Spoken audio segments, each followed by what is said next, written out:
श्री गुरु चरण सरोज रज निज मन मुकुर सुधारि। वरणौ रघुवर विमल जस जो दायक फल चारि। सियावर रामचंद्र की जय, पवन सुत हनुमान की जय।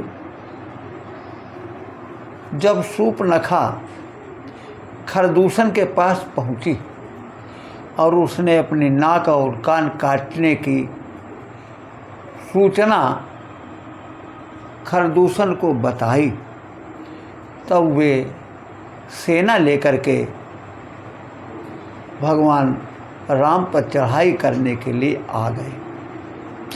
लेकिन जिस समय प्रभु राम की शोभा को उन्होंने देखा, सुंदरता को देखा, तो क्या बोले कि हम भरी जन्म सुनो सब भाई। देखी नहीं असी सुंदरताई। यद्यपि भगनी की न कुरूपा। बदलायक नहीं पुरुष अनूपा। उनके अंदर एक भाव पैदा हो गया कि ये इतने सुंदर पुरुष हैं, ऐसे हमने कहीं देखे ही नहीं, आज पहली बार देखने को मिल रहे हैं। तो ये बदलायक नहीं है। राम और कृष्ण की सुंदरता की तुलना में राम अधिक सुंदर बताए गए, क्योंकि कृष्ण पर गोपी ग्वाले ही मुग्ध थे, किंतु राम पर तो खरदूषण जैसे राक्षस जो शत्रु हैं वह भी मुग्ध हो गए। कह रहे हैं कि यद्यपि इन्होंने बहन को कुरूप किया है, किंतु ये बदलायक नहीं। अतः दूतों को भेजकर राम के पास एक संदेश भेजा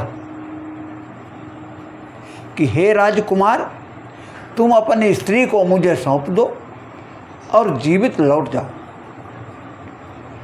राम ने दूतों से ही ये कहकर के भेज दिया कि हम क्षत्रिय मृगया बन करहीं और तुमसे खल मृग खोजत फिरहीं। रिपु बलवंत देखी नहीं डरहीं, एक बार कालौ सन रहीं। और यह भी कह दिया कि जो न होई बल घर फिर जाहू। समर विमुख मैं हतौ न काहू। तो खरदूषण क्या है? ये राग और द्वेष है। जब तक राग और द्वेष हमारे अंदर बैठे हैं, तब तक हमारा कल्याण नहीं हो सकता। ये मरें कैसे? कि सब में राम को ही देखो तो राग द्वेष समाप्त हो जाएंगे। तो भगवान ने भी पूरी सेना को अपना ही रूप दे दिया। तो देखई परस पर राम करि संग्राम, रिपु दल लरि मरेऊ। तो एक दूसरे को राम समझ करके आपस में ही लड़कर मर गए। तो मुक्ति कैसे मिले? राम के बाणों से मरने पर ही मुक्ति मिलती है।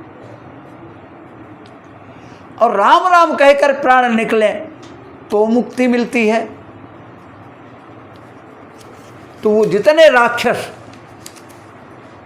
मरे वहां, उन सबको मुक्ति मिल गई।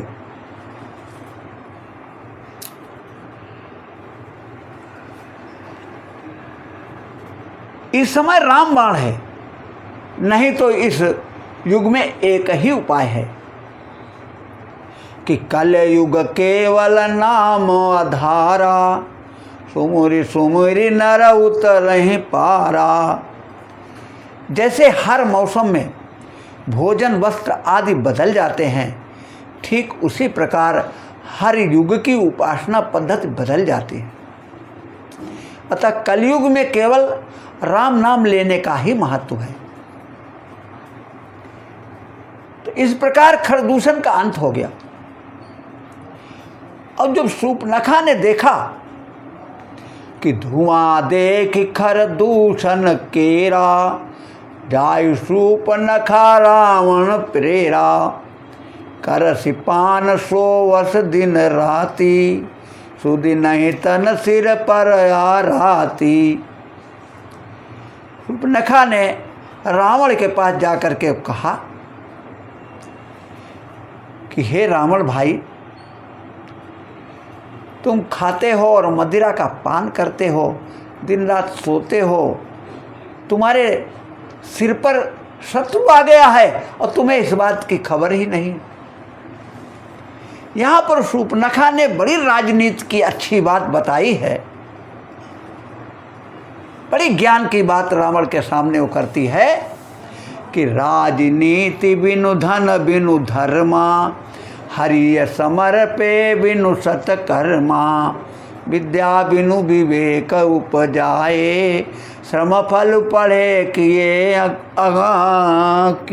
अरुपाए, संग से जति कुमंत ते राजा, मानते ज्ञान पानते लाजा, प्रीति प्रणय बिनु मद ते गुनी, और जा सही बेगिनी ऐसी सुनी।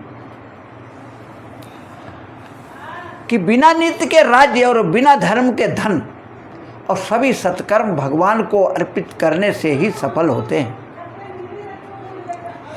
विद्या विवेक के बिना सफल नहीं होती, परिश्रम का फल करने पढ़ने से ही मिलता। संग ये जो कामनाएं हैं, इनसे जति नष्ट हो जाता है, और अनुचित राय मानने से राजा नष्ट हो जाता है। अभिमान से ज्ञान और मदिरा पान से लज्जा नष्ट हो जाती है।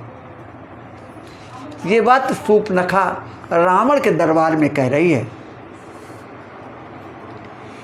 प्रेम मिलन से ही जीवित रहता है तथा घमंड से गुण नष्ट हो जाते हैं।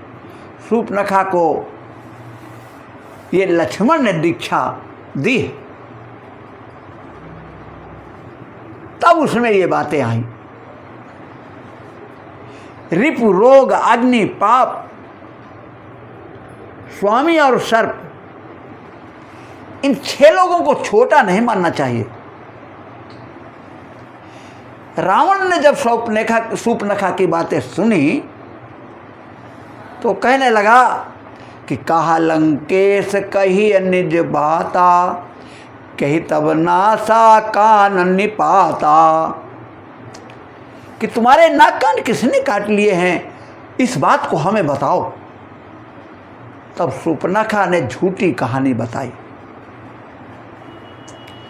क्या बताया कि अबदन पति दशरथ के जाए, पुरुष सिंह वन खेल न आए, शोभा धाम राम वस नामा, तिनके संग एक नारी ललामा, रूप राशि विधि नारी सम्हारी, रति सत कोटि तासु बलिहारी, तासु अनुज काटे सुति नासा, सुन तब भगन करहीं परिहासा।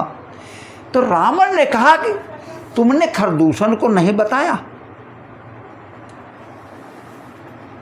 तो कहा बताया।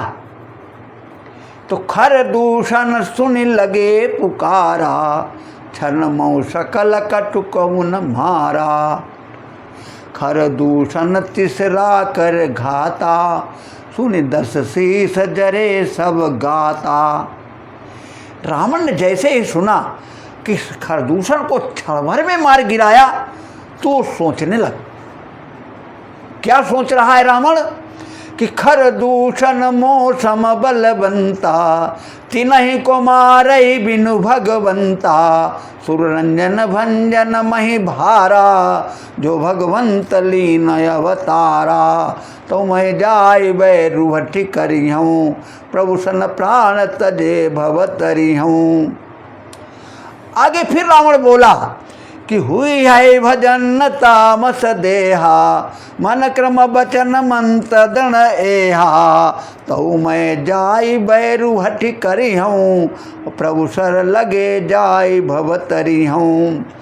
तो रावण ये सोच रहा है कि यदि वो भगवान हैं, उन्होंने अवतार लिया है, तो अब हम उनके बाण से ही अपने मृत्यु को प्राप्त करके और मोक्ष को प्राप्त करेंगे। सियावर रामचंद्र की